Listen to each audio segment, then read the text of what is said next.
Good morning. This is Breana Reads. If you're new here, welcome. I hope you like, comment, and subscribe if you enjoy it. And if you're not new here, welcome back. Today's video is going to be a little bit of a long one. We're going to discuss all of the books that rewired my brain chemistry. And there's a good amount of them. Mind you that this is not all of them. This is just a few. And because they fell off first, let's start. I would suggest getting a quick coffee or a water because I feel like this is going to be a long one and hopefully I don't go too far off script. Okay, first things first, it's going to be Legendborn by Tracy Deonn. I am currently in the middle of a reread because Oathbound is coming out in March and I want to remember everything that I didn't, and I also want to make sure that I'm tabbing so that I completely understand what's going on. When I first read this book, I was that person that read off vibes. I don't think I retained the information as well as I should have. So this reread, I'm catching a lot of small things that have a connection to the larger plot.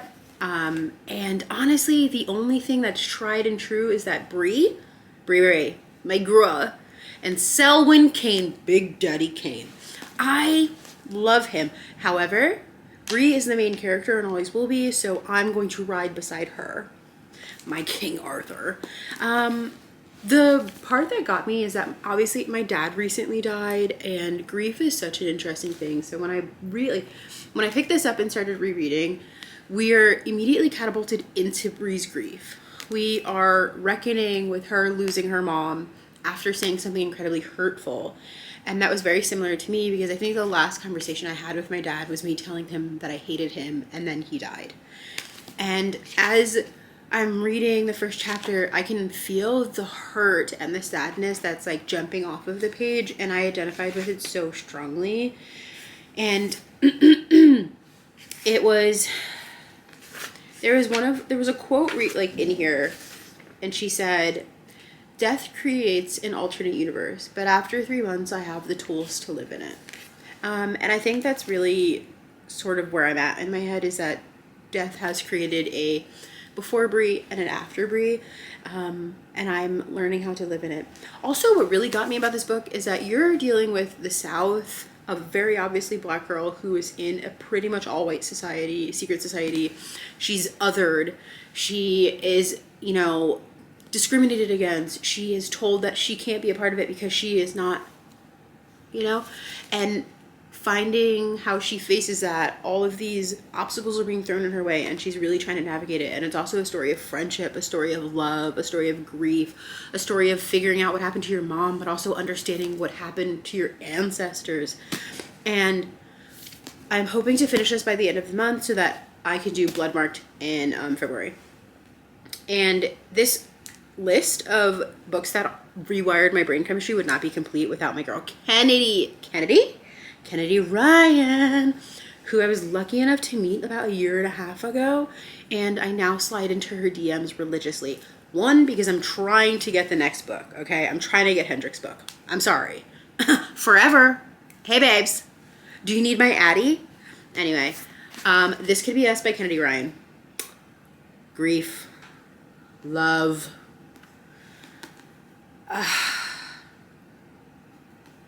Raw.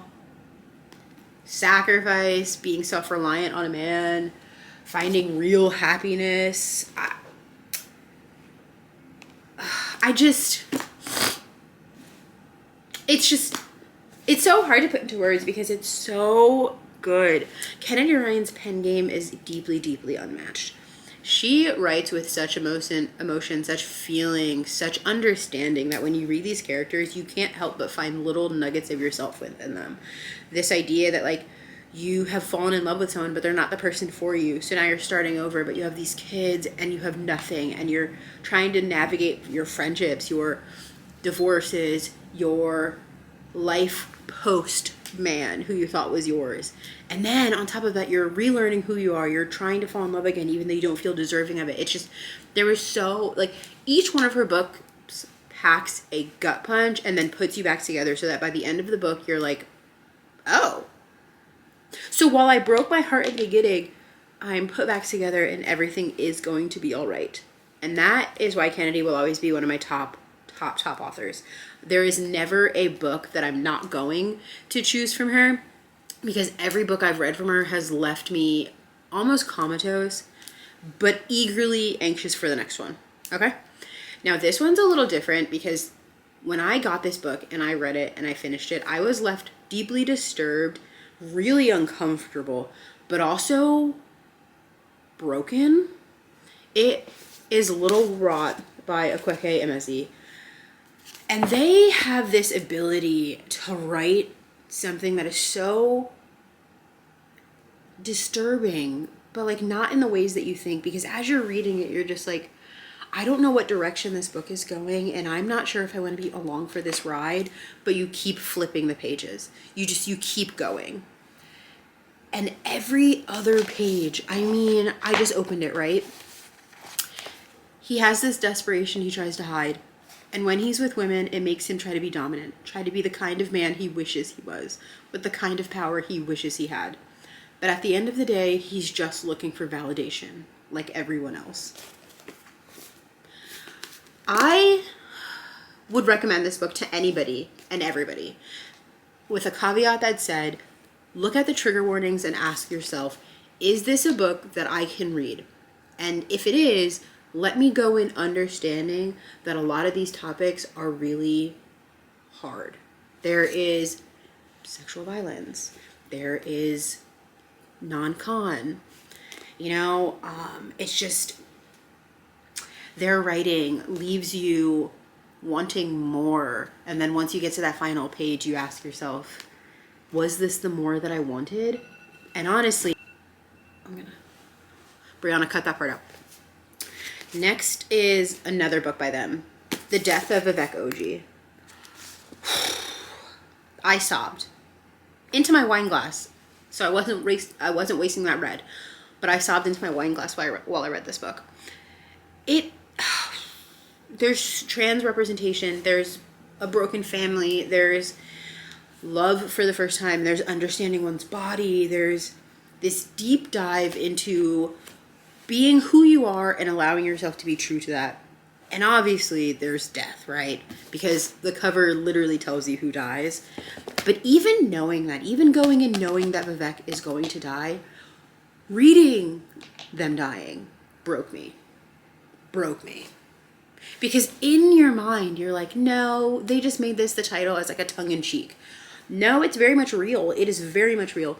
And as I was reading, I kept flipping the page and I was like, what's going on? Mommy, I'm scared.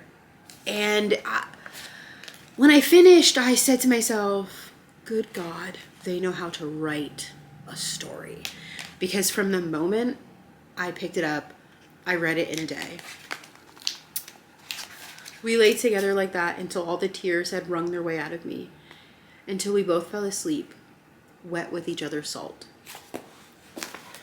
Ugh.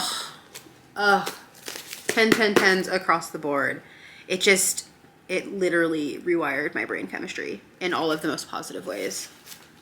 And recently the casting came out, and while a lot of people are up in arms about who got casted, I think it's a very stacked cast. I'm very interested to see how the filming and how the movie ends up playing out. But I had this book on my shelf for the last 4 or 5 years since it came out, and I finally read it with my book club. And as I was reading it, I was like, dear God, this is really changing the way that I'm operating right now. And that is Children of Blood and Bone by Tomi Adeyemi. And I think what was really getting me is that there is so much discrimination. And Zélie really just wanted to find her people, to protect her people, to almost avenge her mother's death because she watched her mom die. And within the story of this book, you are forced to reckon with overt discrimination, straight up racism, colorism, all of the isms you can think of, you're forced to look at them. Understanding one's ancestors, understanding the magic that we have within ourselves, how to navigate a world without it while you're trying desperately to find it so that you can release it. It's so much death, and there's some gore, and there's just a level of anger that you feel within yourself as you're reading, because you just keep asking yourself, like, are you serious? We almost look very similar, but you hate me because I am a touch darker than you and my hair has white in it. And it's like, you almost realize that, like, wow, a lot of people are born to hate. They're taught to hate. They're taught to treat people as lesser. And I think that the reason why this changed my brain chemistry so much is that we are in the thick of that right now, right? We are in the thick of what my my grandmother's generation had already been through. She is literally rewatching what her and her ancestors had already fought to establish, that we are the same as everybody else, but just a shade darker. And I think as I was reading that, my heart was breaking, because I was like, wow, we're all in this one place, and yet I am treated differently because of the color of my skin. And it was like, oh, I actually have something in common with Zelly. I am not magical. I'm not made of magic, and I haven't had my magic stripped from me, because the kingdom cannot, God forbid, see anybody with magic for some deep-rooted reason, which I'm sure we're going to figure out fully at the end of the trilogy. But it's like, oh my God. And then you are faced with the king's children, where they're both fighting against who they were made to be. You have the son who is so deeply connected to the king, who wants nothing to be, he just wants to be accepted by his dad. And yet he has magic that flows within his blood. So he knows that even if his dad was to find out, he would kill him. And then you have Princess Amari, and she is love and light, and she just wants to be away from that soul sucking that is the kingdom. She wants to be with her people. She wants to find friends, because even within the walls of that kingdom, she was other, because her skin was just a touch darker than her family. And it was like, the story was just so good that I can't wait to pick up book 2, which I'm hoping to do next month, but we'll see. And then I have an urban romance that really, like, it was like one of my first ones when I first started getting into the genre about a year ago, and it's Rhythms Blues. Oh, by Kimberly Brown. There is something, like, just so good about a man who does you wrong, so you flip it and reverse it and get your lick back without even trying to, because you just want to be happy. But you said, play with your mom, not me. And when I tell you that she got her lick back, and did,